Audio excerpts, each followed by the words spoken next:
WF representing Palace, so let's tell you about Palace. Eagle Eye Football here, Crystal Palace 0, Manchester United 0. Joined here with Dan. Thoughts on the game?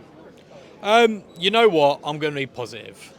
I think we were better than we were against Leicester, and I think we were much better than we were against QPR.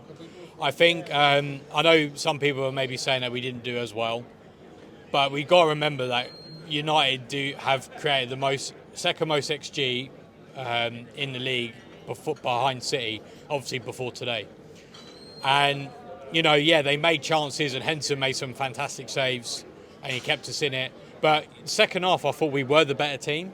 And I think, for me, that is progress. So, yeah, I'm positive. And I think I can see, before today, I thought it was maybe a little bit unsustainable. No, I couldn't really see, where it was coming from. Like, last season, obviously, we beat Burnley, but we didn't get another win for a while. Took a while to click. I can see it now beginning to click. Before today, I was worried that it wasn't. But, yeah, overall, I'm happier than I was last week.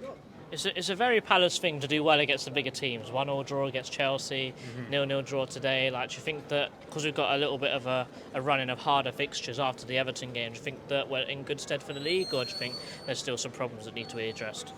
There's still definitely problems that need to be addressed. That's a given. I think I'm not a huge fan of Kamada in the midfield. I think Lerma probably should have started, because I thought he was a lot better when Lerma came on.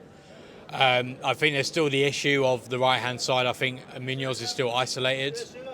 And I think defensively we are a bit ropey at times as well. We're not passing out from the back maybe as well as we did last season. I think, to be fair, I do think a lot of it is just a case of we're just still a couple of touches behind where we need to be. And I think some of our players, I think Eze was quiet again today. Mateo was quiet again today. Wharton was decent, but obviously came off at half time. I think Mitchell needs to be just a bit better with the ball. Just when he does receive that ball, he just needs to be again quicker, a bit of a better touch, and then he can cross it. But yeah, I think we're almost there, but there are still problems. I think when we showed a little bit more intensity in our game, that everyone in the game just sort of stepped up a little bit.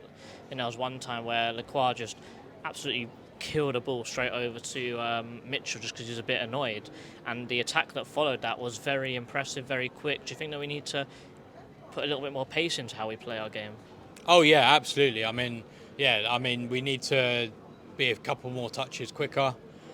And then again, with Mitchell, that particular attack, he did receive the ball well. He did a nice touch, and then we made a positive attack. Whereas there were other times where he didn't necessarily, and then that slowed the attack down. It allowed United to get back into a shape, and then obviously there wasn't really any danger from that. I think as well there were times where it almost clicked, where maybe just a slightly overhit pass or slightly underhit pass. And I think the pace of that was fine, but obviously it just needs to be a bit more polished and a bit more refined to actually get into a dangerous place. But it was almost there, I think. Man of match? It's got to be Hendo. I don't think anyone outfield had a particularly impressive game, but Hendo, it's saved from Delict, who had a free header in the 6-yard box, and then subsequent saves as well. And I think he palmed one onto the crossbar as well. He's got to be man of match. Down at the Palace. Up the Palace.